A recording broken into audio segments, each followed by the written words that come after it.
People often assume or build hypotheses, but Ogilvy Change, we really believe in getting down into the field, doing the experiments, and then doing the analysis and articulation of what those results actually mean. And we're utilising connected devices, wearable tech that don't require much conscious effort from people at all, which hopefully is going to improve their health and their well-being, but ultimately their creativity in our environment. Well, Ogilvy is the home of creativity.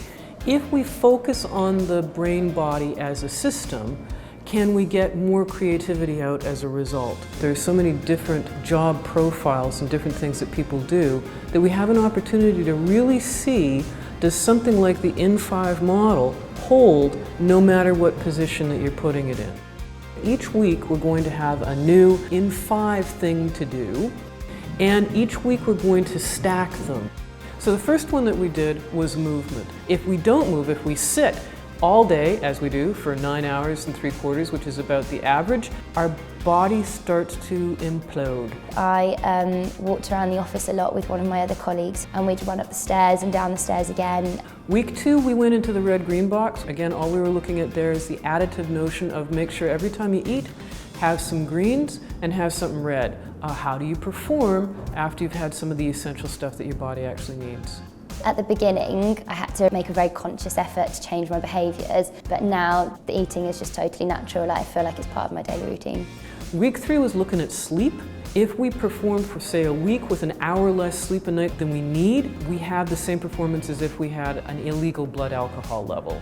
After we'd done the eating week and at the beginning of the sleep week, where I just started to sleep longer, that was when I felt the best. Week 4 was engage. How do you listen to somebody actively so that you can be more present to that other person in a way that's productive rather than constantly inserting ourselves? It was quite a nice lesson to just force me to go, right, I'm going to do this, or I'm going to meet somebody for a drink, and just to make that effort, because you realise that actually it's not that much of an effort to make.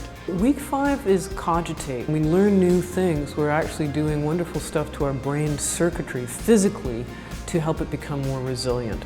What we asked folks to do was to consider learning a new skill. I was hoping to have more energy and to feel a bit more motivated. I didn't really expect it to affect my moods in the way that it did.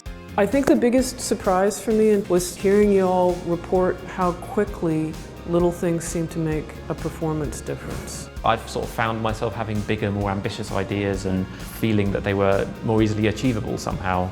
With support from the environment and the organization, great things came out of little changes. Coming from a computer science background, I can say is that most of the devices that exist right now are extremely good at counting.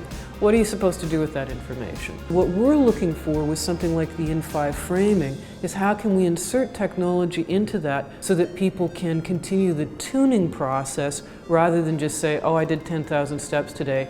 Where is the device going to fit into this ecosystem of experience that is going to be the most benefit for the person, for their community? We've got such a diverse range of skill sets and people within Ogilvy. This was a perfect way to look at different and innovative ways to improve not necessarily the work-life balance, but the work-life integration that people had. We're the first company to apply the In5 process, and it's been very successful so far, and I look forward to seeing what else we can do.